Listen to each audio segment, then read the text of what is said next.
Back to it. Deftones is also considered new metal, which actually broke my heart because Deftones is kind of sick. You don't have to be heartbroken because they're absolutely categorically non-new metal. So there's really no reason to be Deftones heartbroken is not at all. new metal. No, absolutely not, brother. You guys heard of New Pop? New pop? What's new pop? There's this band called Cheem that I really fuck with, Yeah, and they call themselves New Pop. that's fucking. Partially because they're sick. from New England, I think, but also Oh, because that's they like actually That's way actually- they sicker basically than just any have like reason. the drumming and like they have everything basically, but it's like they just fully embrace that it's like pop music. I actually fuck with a lot the idea that they just go around like Like, doing they have a- interviews, they being have like, a "We're new rapper, pop, and they people asking like so what have you like what generically makes this and their sole reason is like, oh, it's just because we're from New England. Like that, I fuck is with a that thing. a lot. Wait, do like, they also do like the NU pop? Yeah, it's Nice. NU Pop. Nice. So That's actually But are sick. they also from New England? they're Like, also from New England. Yeah. Welcome everyone to TTK. I believe we're on episode 8 now, boys. This is an insane milestone to have. We got everyone back. Everyone is back in the studio. We got Devin. Devin, first off, welcome back to the show. How you feeling? Good. I feel a little snubbed. I don't think you mentioned me not being there at all. What do you mean? In the I straight up, I watched it. I skimmed it. I don't remember you guys even acknowledging that I wasn't there. Yeah, I mean, I was like, we're just kind of smooth with it, dude. Every other one, we're just like, oh, Seb's not here, Blank's not here, blah, blah, blah. This person's calling in. I'm just imagining you at 1:17 a.m. just scrubbing the YouTube VOD, just shaking your head, going, "Fucking Like, all right. assholes." Did they forget about me? Don't mention me then. Dimitri, listen, we had a whole talk about new metal, but you know, I really wish we had. I feel so much fucking stupider having had that conversation. You know what? How about this? I'll ask you. Don't ask me a question. What Just- No. did you listen to this weekend, buddy? I listened to a record called Desert Places by a band called Satin Whale. Is it from the 70s? Yep. Is it some krautrock is record it from weird, 1973. Yep, I Absolutely figured. phenomenal record. Really Yeah. good. Yeah. One thing you'll know about Dimitri is that, unlike I think a lot of people, is he's part of this collector community that just listens to a lot of music you absolutely will never have heard of, but where every record is worth $1,500. Is that a correct statement? Yeah. Yeah. Okay. All right. Yes. So Everyone's got to have a thing. everyone does have a What's thing. your thing? What's no? That commercial, Classic. brother. Don't That bring up the commercial. is like Hell yeah, Canadian dude. heritage moments. Oh, yeah. Absolutely, it is. surprised we haven't done. I it. still think that trailer. I'm not memeing here. I still think that is one of the finest pieces of television media. It's that I've so ever watched. good. It's so good. Like, You know, all of them are good. Someone put it on TikTok like 2 weeks ago, and I saw it again.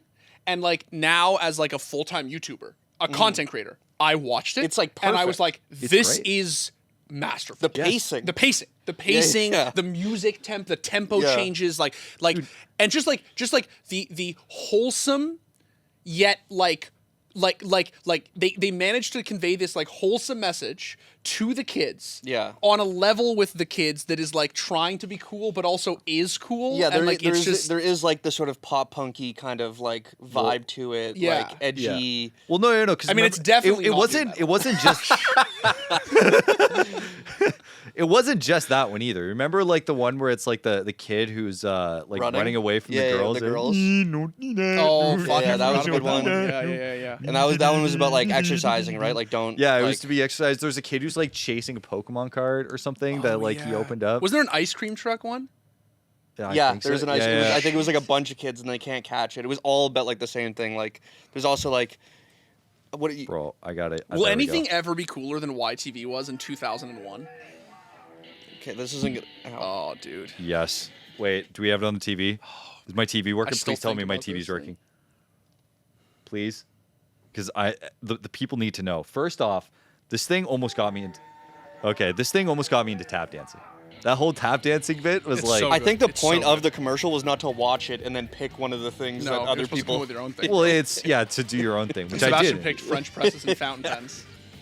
I did buy. I if did. You, in if you fact. if you scrub frame by frame, there's like a kid with fucking Mont Blanc pens and a French press. He's like, Yeah, it's me, dude. Jeans 8 I like sizes too big.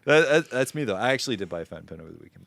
Let's get into the crux of what has happened this week. New update. I saw you react, Dimitri. Yeah. Kind of popped off. Did great. How are you enjoying Overpass? It's fine. It's Overpass. You know, it's okay. On a scale. On a scale of 1 to it's not Inferno, I'd say like 8. It's pretty good. Are you doing Premiere? Yeah. Oh yeah. Guys, I'm gonna fucking level with you. It's rough. Premiere is in a rough fucking place since the reset. I can't believe I'm saying these words because I'm always Mr. There should be rank resets all the time. Like, I've been whining that Faceit should do a rank reset for a long time, right?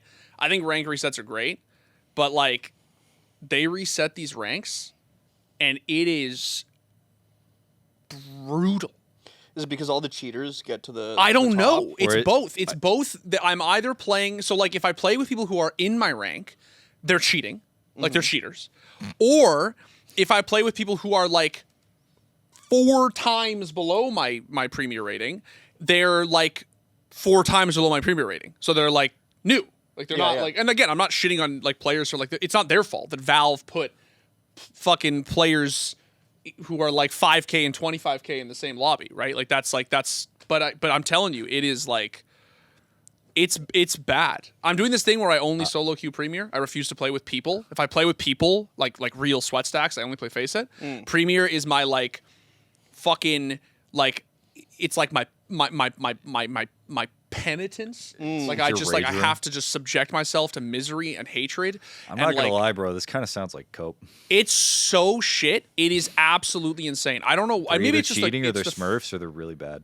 But that's Premier right now. It's just terrible. It's like the number of good pugs I've gotten are like, I can count on, honestly, a finger. Like 1 finger, maybe 2. The number of like actual pugs. Am I good pugs? I just mean actual pugs. People who just like know unnade, who have a mic. It's crazy. I don't know what happened. I don't know why Valve cooked so much with these resets, but... I don't know. Knowing a nade is... It actually goes a long way, though. Honestly, like knowing that, like a single one per map, like that on Mirage, that could go a long way. It really doesn't, brother. Because if no one knows the other 2, then it doesn't matter. Yeah, exactly. Like, right? I don't know. Honestly, this logic is kind of what I used to justify my Rocket League ranking nowadays. So I think this is just cope and see, to be honest. But you know, the day that I cope and see on my Premier rank, dude, I fucking. Put one in me because that's like this is the meme mode. It's the meme mode, and like I feel like Valve had it at a place where like it was playable by the end of the last season. Like you could queue a 25K pug in Premier, and it was like this is pretty good. Like there's like these are like real players. Like there's like real like Faceit level 10s in these lobbies. Like you can actually have a pug on a 7 o'clock on a weeknight. You get like a good right. But right now it is like I don't know. It's bad. It's really bad. And maybe it's just because it's the first week. I'm assuming that's what it is. But, brother, I don't know. Well, now that we're fully updated with this map back in the game, we wanted to try and see which one is best. This is my chance to really delve into Dimitri's... Get it out of the game. There we go. I don't know why my tier list maker didn't update. I wanted to use this opportunity to really dive in deep of Dimitri's logic of why Inferno is the worst map of the game. Okay. So we're going to be ranking all of these in a tier list. Yes, we're bringing the tier list to TTK. It is time. We've experimented with it in the past. It's actually Dimitri's idea, but we've been able to work in this in one way or another over the course of many years, but we're finally able to do it now. I'm just going to full screen Incorrect list. Incorrect list. No basalt. What a scam. That's actually a scam. I kind of agree with it. No. Is new cash in No, here? it's fine. I'm just memeing. Wait, it actually is cash in here? No, it's not. But I mean, this is all CS2. It's not in the game. It's not in rumored. any official. Okay. Capacity, so Where do you guys want to start with? I think we go on the back end first. So Vertigo. Let's go, baby. I like Vertigo. Fucking love Vertigo. I don't love I it. think it's fun. I think it's Vertigo. love Vertigo. I just discovered that like I just play B and hold stairs. And like that's all I have to do, and I just like would get really good at peek. Like if I'm on T side, I just peek stairs every single time, and then if I get the pick, then I just slowly move and I just don't do anything until the rest of my team decides what they want to do. B-side Vertigo is like B-side Mirage, where it's very easy to hold. Yeah. Very easy. Yeah. But if you die, it's over. You single-handedly lose the round for your team. Like it's like which I'm fine with because stupid hard. I when I'm playing by myself, often when I get killed, I just take my headphones off. Like I just like take them off. And I'm just like, okay. So you're in my fucking Premier Flex. What else am I gonna do? I'll calm. I'll be like, yeah, sorry, I fucked up. My bad. That's a calm. I fucked up. My bad. Oh no, dude, there's. But I feel like I've gotten stairs. not to toot my own horn because I'm bad at Counter-Strike, but I feel like have gotten really good at those one-way, those firefights, either from top of stairs as CT or bottom of stairs as T. I just feel like I've gotten really good on the timing. Yeah. Depending on where my spawn is. So I just got like really comfortable with that. And I started to enjoy playing the map because I found what I liked and what I had the most success, which works at lower elos probably. Because once you get to higher elos, you can't play like that. You need to play as a cohesive team where you're doing executes and stuff like that. But as someone who's just like solo queuing at around like 1400, I'm just like, 14,000. 1400. I just can't even move. Would you describe it as like your comfort map or no? No, not at all. But it's I'm like, fine that do you think it's like getting there? No. Like what I mean is like I don't think it deserves the hate it gets. I understand that like you can bring up like it like there's all these contexts that people bring in when they talk about maps, whether it's good for viewership or it's good for high level of play, blah blah blah. But I think it's just like it's all personal opinion. Like I think there are stinkers. Oh yeah, we'll get to them. In video games in general. Yeah. I just don't think Vertigo is as bad as people make it seem. Willing to put this. Well, I don't know, Dimitri. On the professional side of things, like it is. Why is I was going to say D's above D? C, by the way. I just noticed it too. Oh, actually, oops. Just knocked them. Yeah. Oops. Yeah. All right. Let's do C. Also, why does it go like yellow and then it gets green? Because it just adds one to the bottom, and then for this we'll just do grayed out. Get it out of the game. I'm willing to think. I think we've had some fun like I'm looking at this from the professional side in terms of, like a viewing experience, and a lot of the time, in my opinion, it kind of sucks ass. I'm not a fan of like watching this map mainly because I think that the way it's played, it's like the retakes can be hard. It's not as fun when you're trying to like get control of stairs or ramp or anything like that. It's not as fun for me to like watch this. I understand that it produces some good matches, but it's one of those maps I think it is legitimately a lot more fun to play than it is to actually watch. That's true. I think that's objectively true. Yeah. It's the map is very, very fun to pug. It always has been. My biggest thing with Vertigo, like I do like the map. I like the map quite a bit. I've always enjoyed pugging it. It's also one of the maps with my highest win rate. I really, really enjoy it. I will say this, and it's the only chip I have on this map. I am like a championship. No, I don't have my chip on Vertigo. Yeah, my graffiti actually is. Yeah. It's on Where would your it's on a graffiti be? cloud in the distance. It's actually over the rail. It's over the rail. You have to dive down to see it. No. Here's my thing with Vertigo. I've never understood the A-ramp simulator criticism. Not because it's not true. It is definitely true. But because the only thing I will not stand for is Vertigo hate. Abject Vertigo hate. Immediately followed by, bro, you know what they should bring back? Yeah. Fucking Cobble. That was such a sick map. Such an L, dude. Drop Simulator was worse than Ramp Simulator. And Yes. and in fairness, Valve did a lot of work on Vertigo over the years to make it less of an A-Ramp simulator. Was it still an A-Ramp simulator? More or less. But the thing about Vertigo that's fun is that it is a genuinely puggy map, which means a lot of it is head glitching. It's like one of the reasons you enjoy holding B. Mm-hmm. A lot of it literally comes down to where do you peek the guy on the B box from? Did you get a boost from your teammate? Did you boost yourself up on the railing? Did you like there's so many different ways to peek people. It honestly is not dissimilar to like Icebox, the Valorant map. Yeah. A lot of it is just like, where did you peek from? Yeah. Which is like There's a lot more angles. not really fun to watch on a pro level, but from a pug standpoint, really fun. Yeah. Really, really fun. So map. real quick, hold on. Where would we rank this? We don't want to spend too long. I'm gonna float it at B.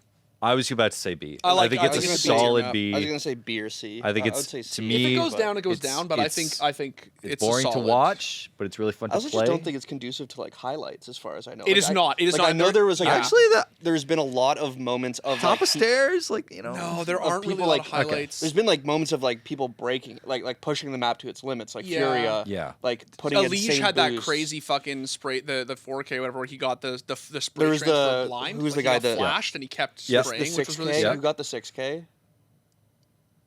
It wasn't like Searson, was it? Okay, well let's move on for now. Now, Train is in here. Now We're talking about new Train. Yes. The Train that currently exists. Yes. Yeah. And historically, Train, great map. Honestly, an One of the awesome greatest map. in Counter-Strike history. But 1.6 Train is my goat.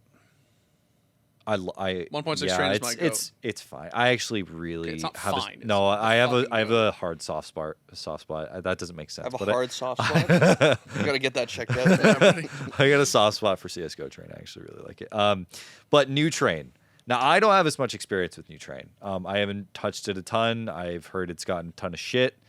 Because they basically entirely removed Heaven, if I remember correctly. They did, took out all. Yeah, but it's like they made it seem like it's very possible they can just add it back. Yeah, Like I mean, there's literally like everything's there. Like, everything including the ladder. exists, The ladder's just including, broken. yes. Like literally, I'm sure if you no clipped into the map, it's probably still there. It's It just could like, be. you It's know. one of those things where like the map is definitely going to go through changes. I'm happy it's back. Yeah, but is it good, No. boys? No, it's not not. really. It's the map, and I say this as a train lover over here. Like, I'm not saying this as someone who like I love the map. The map is the problem with the map right now is the problem that a lot of maps have early on in their lifespan, which is that it's a little bit solved. It's kind of like Vertigo in the like Dust 2. early days of Vertigo, where it's just like the map is very one-dimensional and there aren't really a lot of options. Getting out of T main is like really OP for the Ts. Yeah. And it's one-dimensional. Like, it's not really a fun thing to do or watch. Ivy's a nightmare, and it's just like the map isn't in a great place.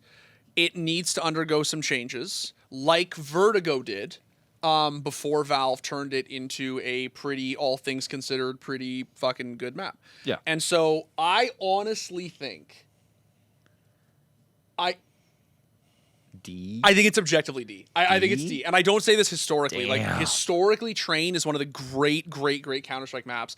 Like, Zoomers will be out here saying, like, oh, like, you think of Counter-Strike maps and you think of, like, what comes to mind as, like, the greatest, the most enduring. They think Mirage. They think that's bullshit. Mirage is Zoomer shit. That shit came out in 2013 with CSGO. Yep. Train is actually one of like the 2000. oldest maps in Counter-Strike. It's been There's around also for 20 years. There's also a map made out of necessity, if I'm not mistaken. This was from like old interviews, I believe, where they didn't like, you know, these two guys came together in college and made Counter-Strike, but they didn't know how to make competitive maps, Yeah. right? Because it's So- not even a 3-lane map or any. Well, I Well, mean, but it doesn't they didn't follow make the map. I foundationals think they yet. outsourced it, if I'm not Oh, mistaken. okay. I could be mistaken, but I'm pretty sure the creation of this map was like completely outsourced. You guys remember when you could shoot people underneath the train cars Yeah. in 1.6? That was my favorite. Okay, so this one, you know, it's not really, you know, it's a going to competitive change though. maps. If they don't improve it, then I'm honestly Valve is just kind of pissing me off. Like, Well, no, with because you that. can't just fuck up a classic map like that. Well, you need yeah, to have it it in the means pool. It's you- like, it's like Oh, not they'll fix it's it. like a Yeah, it's like a lesser extent like not having Dust 2 in the pool, like, or not in the pool, but like don't know. in the collective mindset. They'll of, like, CS fans. they'll touch Now up this Train. one, They'll make it better. it's not really a competitive map, you know, but we know what this is. We know it's just it's where all the fucking hellscape happens in CS. Office, not a competitive map, but. Tell we're that to gonna- the guy on my friends list who was an Office Global. Yeah, Office Global. Literally was. I have opinions about this as like a big CS hostage game mode enjoyer as a kid. I think they could have. There were better, like, obviously Office has been around for so long as far as like been in like the quote unquote competitive pool, or like actually like you could play it in matchmaking for like a lot longer than other CS maps or hostage maps, sorry. But I think there's better ones that I wish got ported instead. Like what? Assault is like, they're all dog shit maps. They're Yeah. all like not competitively No, viable they're just whatsoever. super fun. Like Office is the map where you literally load like 32 players if you can, and just like fuck, like For sure. you spawn with an M249 or like some other like heavy LMG. You opt down like every lane. Yeah. Like it's just like Italy, I think, is a great map. Yeah. Office, not so much. Listen, I still, like I said, I have probably thousands of hours in this map in fucking Source, but I'm willing to put it C tier. Office better than Train. Militia is really good too. Like I loved Militia. Well, so should we have another category then for like maps that aren't in the traditional competitive pool? I don't feel think we like have to. we can't Because we can't. have a serious tier list where Office is above Train. So it should be in a. I okay, just don't. I really don't. Like let's do we have to this. decide right now if we want a serious list or if we want a like meme list. Well, let's do not in competitive. We'll do this. Not in competitive. Just put Office. And then we'll just put Office. No, because we also have. No. What you can do is this. 'cause No, hold you on. just call it Office, and you can put other things in there because it's all there for the same reason. No, that's confusing as shit if we tried to export this. You know what you could do though? That's You could say, because I think this would be interesting. For instance, when it comes to ranking the for fun maps, like, do you like Office? Like, is Office better than Canals? Is Office better than Italy? Yeah. Like, that's I think so. If you put like I don't know, like the meme list or the meme ranking or Yeah. something, I think that works. Like you have like I'm just saying now I disagree with best everything you're maps doing in the right game. you want to fucking put Office above Train? now. Yeah. Are you serious? Why? Are we actually like going all into it? Because you're No, gonna have to no, also no. rank It's two Italy and against one. Canals, It's bro. okay. It's two The against problem is one. it compromises the list. Yeah. Like, D tier ceases to mean anything. Okay, you're all right. Whatever. Okay, let's just do not This is who's on my preview. not Every in comp. fucking day, We'll put here bro. nuke S. I think Nuke right now.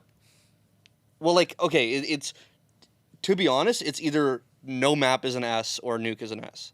Is Nuke perfect right now? Can they do things to fix it? For sure, but it is my favorite map in the. I think it's the best map to watch. I think right it is. now. I think it's the I think best map in the super game fun right to now. watch. I think it's the best to watch as well. Yeah. I think the work has shown the work that Valve has put into this over the years, because Nuke used to suck so much ass. I don't care what version you're playing. There's not too many editions where Nuke is like really peak, but by the end of CS:GO and then by CS2, the adjustments they've made, the work towards outer, obviously the sound issues, it's been great. I think it continues to pay off. I think Nuke is a fun map to play now, which is kind of surprising. It also rewards people who like have a really high skill ceiling and a good team skill ceiling as well. So I'm willing to put this as.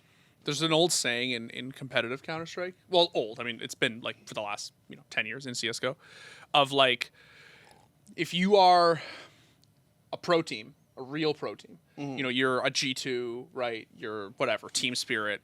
You have to go to an event through an open qualifier, right?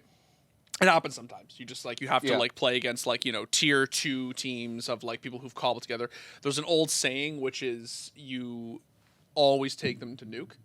Because Nuke is a map where, like, if you take them to Mirage or Dust 2, You don't know what the fuck's gonna happen. Dude, someone could have a life game and just out-aim you and just get fuck you, puggy right? as fuck, yeah. Puggy as hell.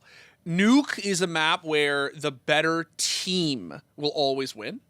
I think it's the best map in Counter-Strike right now. I actually am surprised to hear someone else say this, which is the opinion I've always had. My hottest CS take is actually probably not this. I have hotter takes. But one of my hot takes is that I don't think CS has an S tier map. I just don't think there is one. I don't think there's one single map that actually... They all have problems. But Nuke is the closest thing we have. It is the closest thing to an S tier map. Is it still insane to me that, like, Inner, right, has not only Top Hut, which is like fine. That's a good rat spot. Every like bomb site needs a good rat spot. But you also have Mustang on both sides that goes literally all the fucking way around, right? Like it is in my opinion still needlessly ratty that like you can stand anywhere along the rafters. You can only go halfway, I thought. No, but along. Do you think? the Do you half there, think like, it would from be heaven all the way Yeah, to okay, yeah. Do you think it would be improved and made into a proper S tier map if it was still wall bangable like it was in 1.6? Like the floor? No, like upper, like other areas where you're able to anti-wallbang. like. No, I don't think that would be like it's cool, but and like it would make for some cool fucking bro. There were some wall bangs Nothing. that like fucking. Oh, I mean that one's famous from 1.6. I'm saying even from late era Go. Yeah. So you guys know the Astralis plant?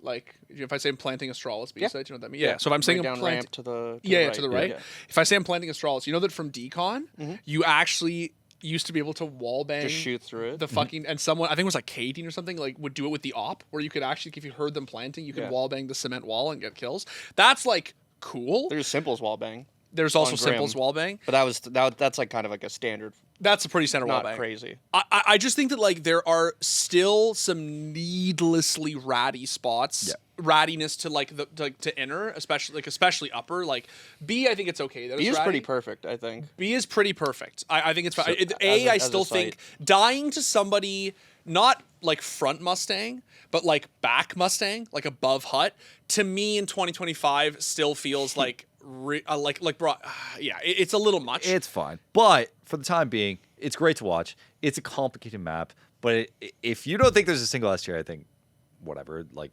that's just my take. I think that whatever in the context of this tier list. That's exactly what we're here for. I But think To be fair, fine, in Valorant, I don't think there's an A. yeah, no, I think that's. I think Ascend maybe A.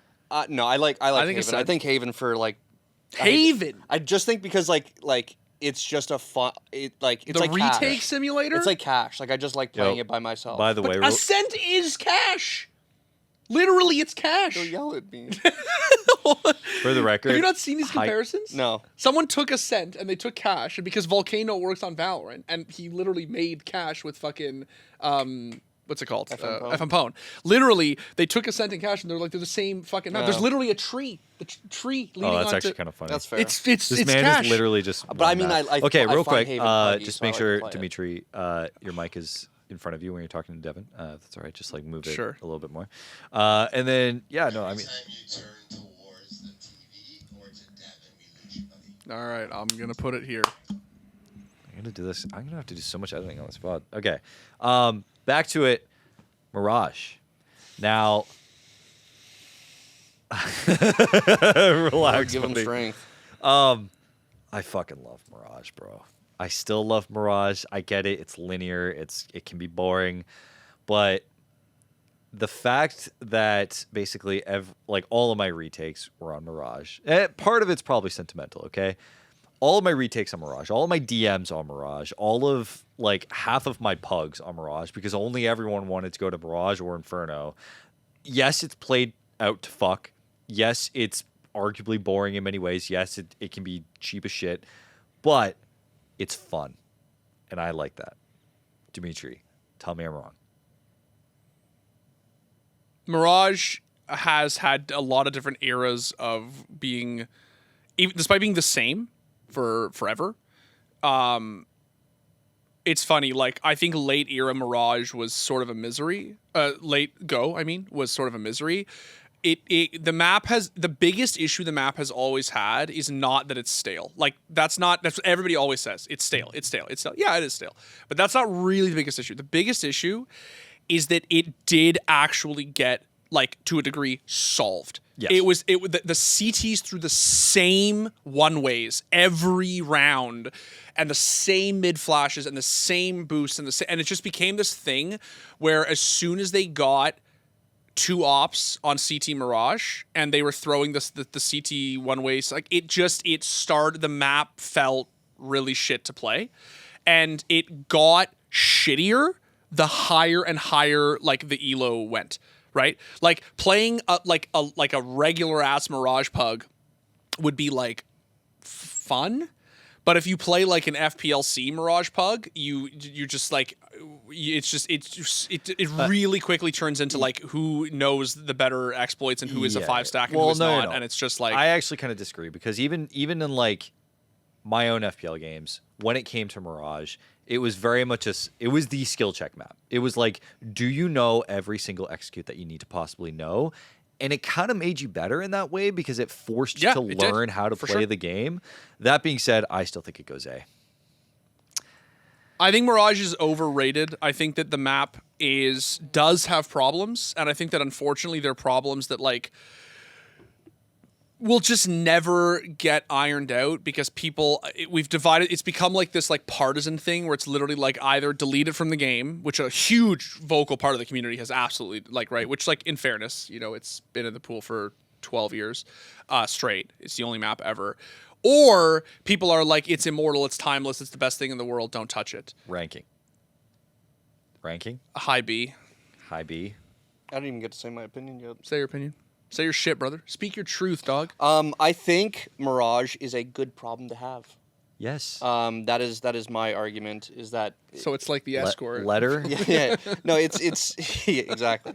No, I think it is a good problem to have in the sense that even if you do get into a lobby where it is figured out and it's like, okay, who can do these? Yeah. Which I also, sorry, I'm not to interrupt you, but I was saying this. That also I was specifically talking about like late go. Mm-hmm. It's not a CS2 thing as much. I think it still is such a fundamental map that allows for some creativity even to this day, that it is a good problem to have a map that's that solid. Yeah. Like it is still a solid map. Is it tired? Is it boring? Yes, but it is still a solid, good map, which is why it got boring. Yeah. Which is why it is it's higher than Vertigo for sure.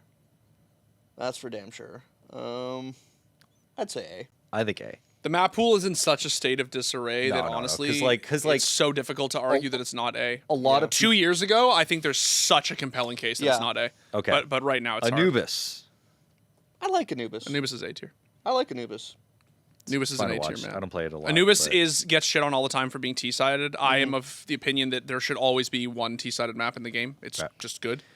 A lot of people will. Actually, that's not that to put it behind Mirage above Vertigo, and it's actually not a controversial opinion. Anubis is great. I gotta say my shit. Fuck Valve for taking out Anubis. Yeah. Fuck it. It's such a shitty move. The map pool is so bad right now. It's so bad, and the fact that they took out fucking Anubis of all maps is just.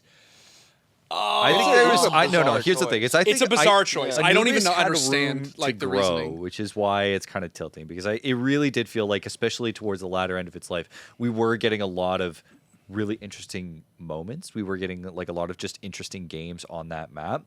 I think it had a lot of room to grow. Like, it was as a map. Yeah. I have one hypothetical of them taking it out this early into its like lifetime. If you think about it. Is because there is something that was glaringly wrong about it, that they're like, we're gonna take it out, fix it, and then it's gonna be in the next season update. That would be great. Yeah. There is one important thing we have to say about Anubis, because like we can't rewrite history here. We'll Anubis move on to Ancient after. Anubis was a unicorn. Anubis was the only map, literally, that I can think of that was ever put into CS:GO. That was a community map that was put in, and the day it was put in, everybody agreed it was A tier. Great. Because it won that map making competition. Yeah. It got tons and tons and tons of feedback. Everybody like ironed it out, right? So when the creators finally like got it to the point where they were like, here, we're handing it off to Valve, put it in the game, everybody loved it. I think this map fell, unfortunately, to this brutal CT economy situation that we're in right now. I said it in my React, but like I would have loved to see Anubis played with the new CT economy, where you get the $50 per kill, where you get like with the I just think this map was great, and I think it's still great, and I think it's really shitty they took it out, and honestly, I don't get it, but whatever. It needed time. Ancient. I hated this map when it first came out. It was bad. It was objectively bad when it came out. It was bad. I'm still whatever. It was one of the most CT-sided maps ever when it first came out. I like it better, but it's still terrifying trying to get onto a site. I also hate the aesthetics of the map. I'll leave it. Take it. Like I know that's like a just very. Remember when people were complaining that 2019 Cash was too green? Yeah. Yeah, I know. No, because Cash Green was like mold and like moss. Okay, this is like. In Go, I'll try to be really fast. In Go, this map had issues because you'd look like if you were main and you looked Temple, you know, like the little like candles that they have along. If you looked into Temple, you legitimately there could be an opera sitting right there, and he was lit like by candlelight and like this like Stanley Kubrick, Barry Lyndon lighting on the opera. You literally couldn't see it. It was brutal. Number two, this map has grown a lot. It's gotten a lot better since I put it in the game. I will say this against Ancient. I love Ancient. It's one of my favorite maps. I will say this against Ancient. It is a brutal map to pug Yeah. if you don't know utility. Yeah. Way worse than Mirage, yeah. It's or hard. even Nuke to some degree. Yeah. Like, it is like, you have to know how to take mid, how to molly short, it is just, it's really brutal. It can feel really terrifying to Yeah. get on a site if you Yeah. don't know the meta util. And I feel like a lot of players who are casual or slightly above casual don't know that util. And when I solo queue this map, I have to IGL harder than any other map. I have to throw all the nades. I have to tell everybody where to go. It is the most exhausting map in terms of like, just to have a fighting fucking chance, especially on T side, although less so in CS2, you need to know like what the default util looks I find the only like one of the things I find about the map too is that it's one of the maps where like when you're like post planting, like everyone not knowing where to go. Yes, exactly. It's They like don't people push will up far plant, enough, or and they everyone's push like, too all right, far. where the fuck do we go now? Feels like Yes. early Valorant. Because it's like an open, it's a pretty open bomb site for both of them, minus one pillar and then the two boxes. Yeah, people on don't A. register So- that the whole map is power position. Guys, Yeah. letters. Where's this going? A right below Anubis. Really? I No. was gonna say B. I was gonna say hard B, like below Vertigo. No, I'd say above Vertigo. above Vertigo, obviously. I'd say B above Vertigo. No. I think Vertigo's still C. Well, as the shittier player, I think Vertigo's slightly more fun to play. All right. Ancient's a little overwhelming, but You got the. but you got, no, You it's got the laptop, brother. It's a 2-1. It's a 2-1. I'll respect democracy. I like democracy. I think Dimitri, as a higher level player, probably gets to see its potential realized a lot more, so he gets to enjoy it a lot more. We also have seen a lot of really. I'm not calling really you shit, sick- Devin. No, but- well, if anything, I make up where what is it like average is like because now it's what most people make up like 14,000 Something like that. I haven't checked recently. I don't know. So if anything, I am the everyman. You are the everyman with So- your trucker cap. I will Yeah, say this absolutely. too, and this is worth mentioning as a beat. It because people have made comment about it, the pundits. Like, it has already had some really, really iconic pro series and plays and moments. Like, this map has had some killer moments, like tense, like explosions of hype. Like, it is a great pro. map. I wanna save just some time. Okay, fine. Inferno. Boys. I don't have nearly as big of a problem with this map as you. Yeah, do. It is You wanna like, know what the I've problem is? never Probably my seen least favorite anyone map. have like an absolute hatred like manifest as much for a map, any map in any game, frankly, as much as yeah, it's Dimitri probably my has for least favorite Inferno. map, but it's like I'm not like It's not even my least favorite map. I still fucking like Inferno. I think it's well, I'd say it's probably my least favorite. Okay, do you actually want to know what the fucking problem is? Do you want to know, like, do you want to just cut to the chase? Same time? shit. Sure. Okay, so why Inferno is a problem right now. Let's not go into why I've hated the map for 7 years, or like why I think it's just like by design, Go Inferno has always been shit. Right now, why is it a problem? And by right now, I mean like a week ago. 'cause yes, they just yes. CS2 Inferno. That's what we're talking about. CS:GO Inferno is the goat. It is literally the least. It was the least played map in Pro up until Anubis overtook it like a month ago. The map is a save simulator, not a retake simulator, because you can't retake any bomb sites on this map. It is a save simulator. The actual, and this is not my Dimitri preference, I'm giving you the real answer, the one that is like not my opinion. The problem with this map that like pros have, high level players have, is as soon as a site player dies on CT on one of these bomb sites, and it is a 4v5, you're already calling for the save. Yes. Because it is literally, and economy because doesn't work. CT economy was so fragile that if you lost one gunfight, right, which in a map where like the T side is just inherently stronger than it was in CS:GO, right? And you're getting run over by the Ts. The economy in the game, we're encouraging you to not play Counter-Strike. Yes. So like I would pug this map and I'm using like, anecdotal examples here, but like you pug the map and literally your A player dies, save a round. A player dies the next round, save a round, So right? you're saying that Inferno currently, as it stands, is antithetical to how the current economy system works with Armor. I think not that just the economy, how the game but also Inferno- MR12. I'm and going to just how stretch it's outside paced. here for a second, and this won't mean anything to you guys, but it might mean something to our viewers.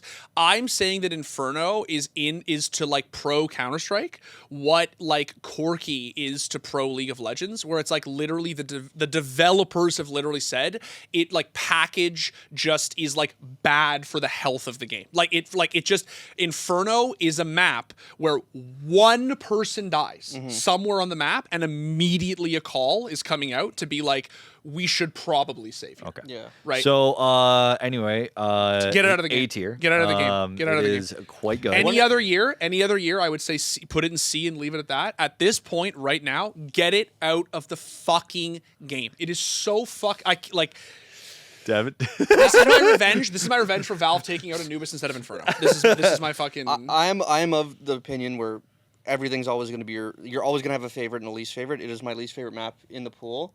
So obviously it would be get it out of the game, but then you could just say that would be replaced by my next least favorite map.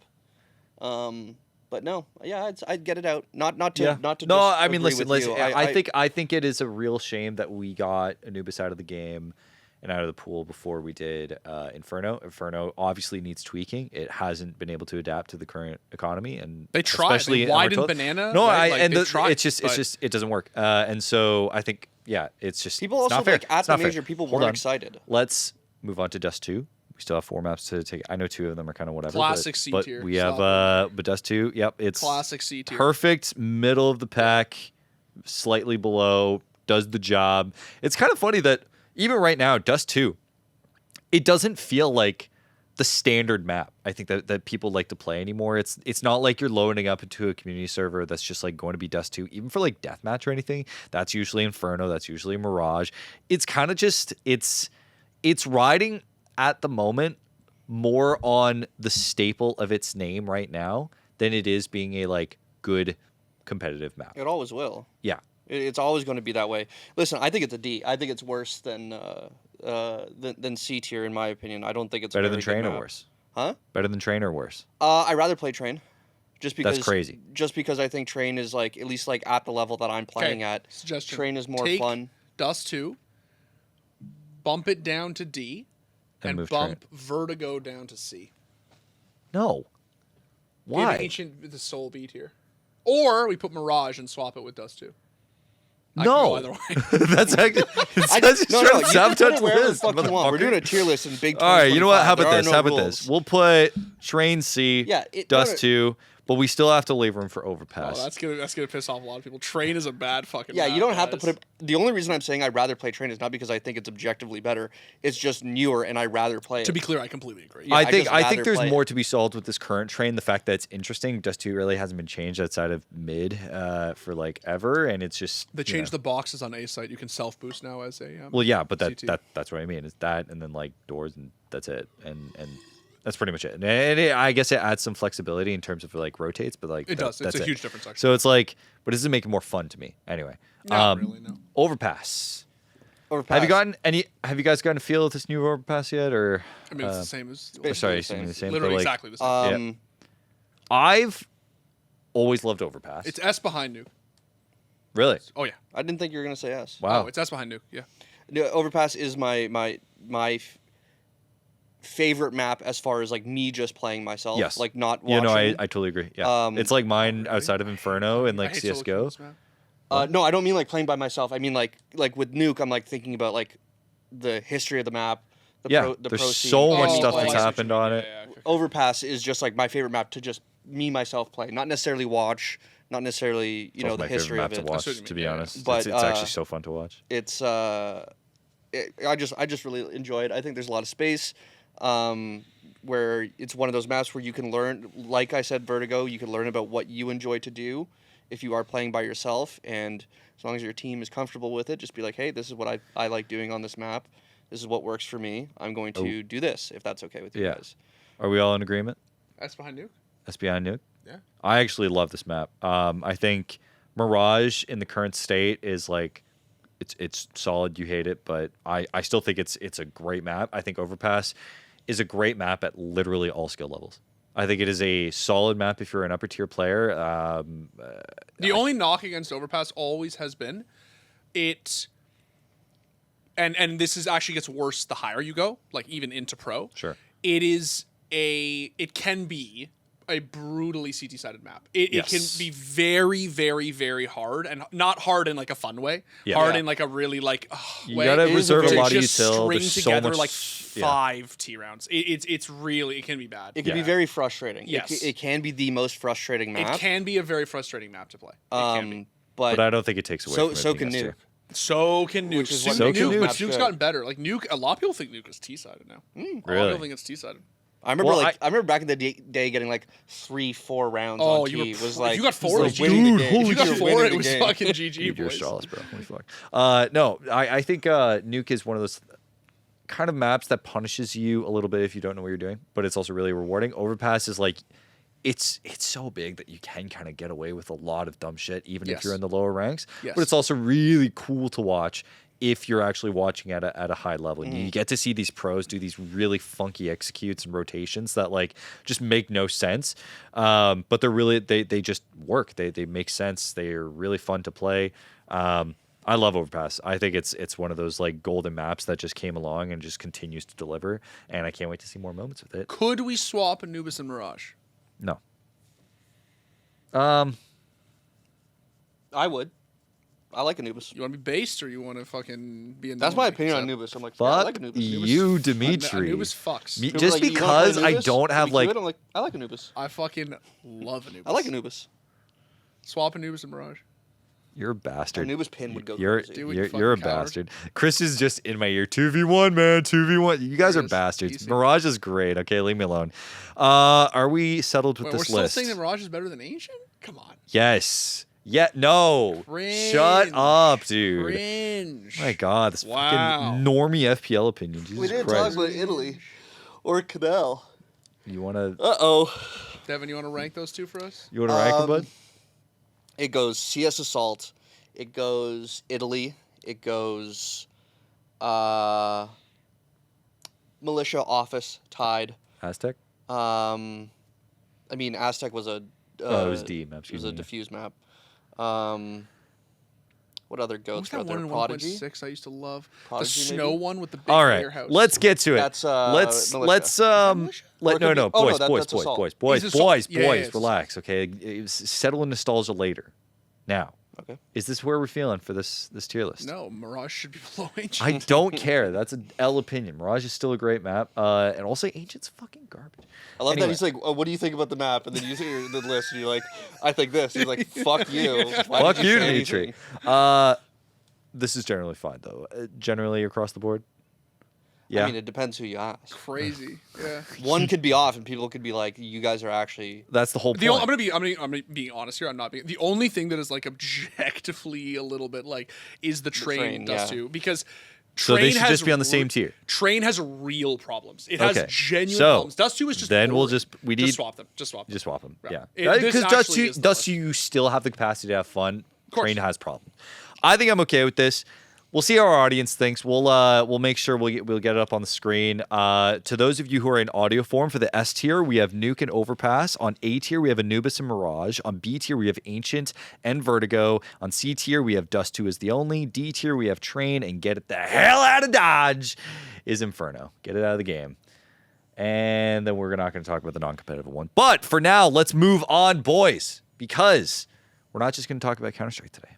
Dimitri, how are you feeling that Topson is back in the game? I'm always fucking ready for Topson. Topson.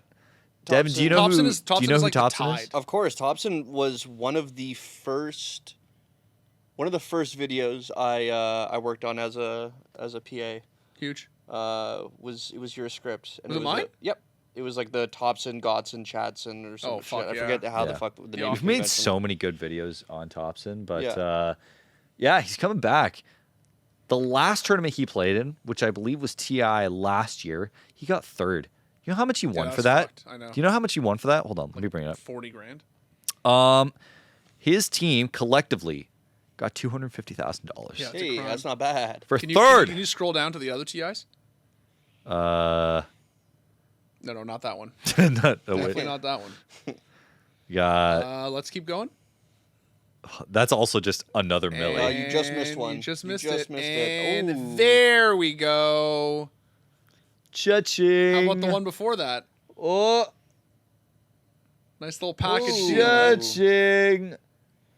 Yeah. You know what? Biggest fucking Chad in gaming. Absolutely the biggest Chad in gaming. Actually so sick. And came in, I mean, we all know the story is he came in really off ladder. Pretty much just was doubted by everyone. Came in, absolutely dumpstered 2 TIs in a row. Just continued to just have a baller career. Retired. Didn't care. He built Diffusal Blade on Gyrocopter. Won a fucking 2 TIs in a row and then fucking peace. You're the only one except for like 2 people that knows what that means, but I love it. No, regardless. I know. This is a player who really our has shitters. defined kind of a generation of Dota, and really some might argue it's like last great era of Dota as it continues to move on. Part of that, of course, OG squad.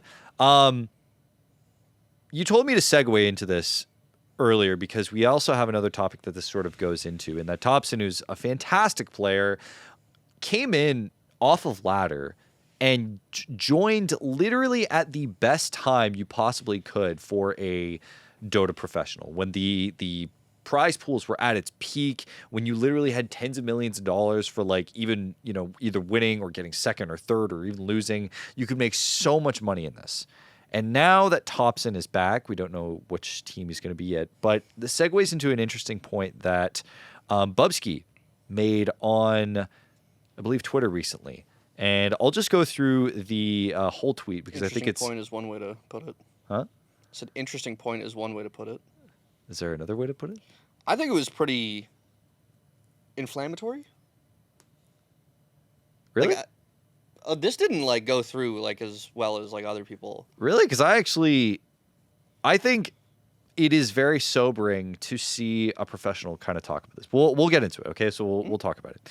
Bubzkji tweets, there's too many people who ruin their life by trying to go pro. Sure, give it a go from age 10 to 20, and you can even take a year or 2 at your parents or living off savings. I even did that. But there's way too many people who've tasted or seen pro life and now think it's feasible to achieve a long-term solution. It can be an evil circle if you never consider your situation. Going in as a 25 to 35-year-old into the, quote, next stage of life and having $0 saved, no education, sacrificed friendships, and no work experience can be a harsh reality check. I think it should be more common amongst semi-pro / low-tier pros to get real advice from agents, friends, or even previous pros and tell them the reality of the situation. Not everybody will have the skill or mind to make it. And no, not everyone will be a talent, streamer, or content creator after their career. It's the small percentage of pros, not the average retirement. Be realistic with your ambitions and try to achieve your dreams, but please realize there's so much more than CS out there. This, to me, and having been across many different esports, which, has gone through this sort of experience, this is spot on. This is completely spot on. This is not 2018 anymore, where you can be a Topson who is literally joining OG and making tens of millions of dollars off a single tournament. This is like esports winter 2025. And it was also reiterated in a completely other scene in League of Legends. Shortly after MSI, both LS and I Will Dominate basically gives a kid a lecture who says, quitting my job and saved up enough to survive till I go pro. See you guys at the top. LS pretty much gives the whole spiel that Bubzkji did, where it's just like pro play is dying. It's based more around content creators.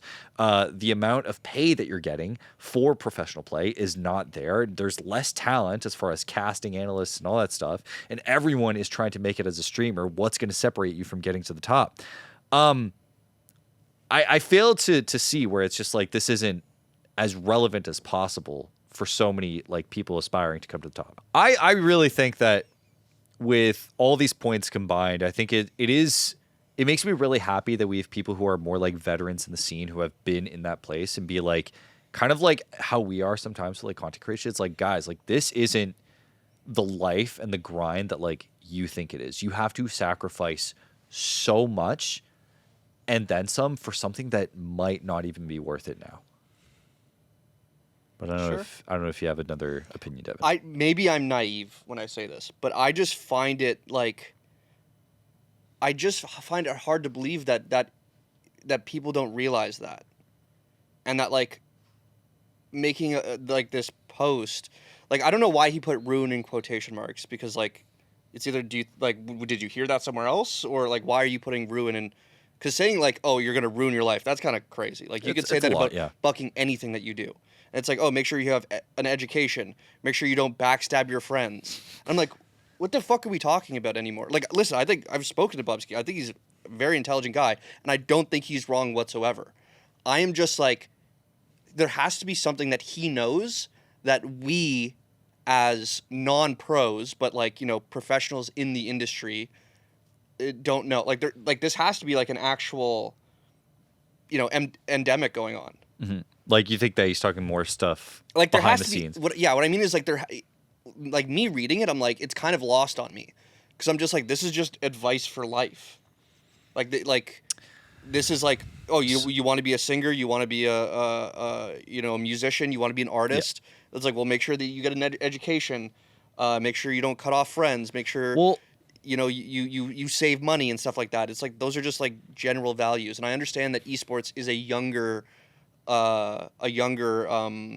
know, career path. Yeah. So maybe less people have heard that before, but I don't know. It just sounded like something that like you hear from your parents. I'll actually, because I'll reiterate that because I partially disagree. So I'm going to use an anecdote. It's from Rocket League, but this is right after.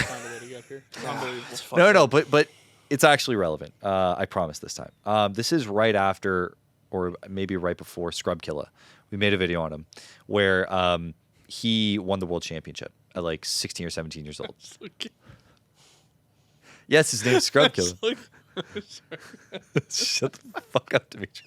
Okay. This just kills me, bro. But I was literally in his Twitch chat when he's like, and he has a heavy Scottish accent, so I don't know if I can, you know, oh boys, I'm gonna leave school. I'm gonna defer my school and all this stuff. So sorry, but he says he's gonna defer his school. He's like, he hasn't even graduated high school yet. And he's like, guys, I'm gonna. I really thought you were gonna hit him with the he doesn't sound like. He doesn't sound like that. I was waiting.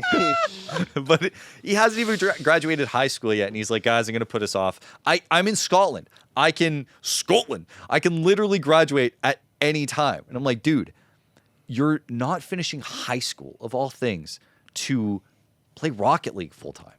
Like in a game was he being offered a contract? He was playing for Vitality at the time. He recently left afterward.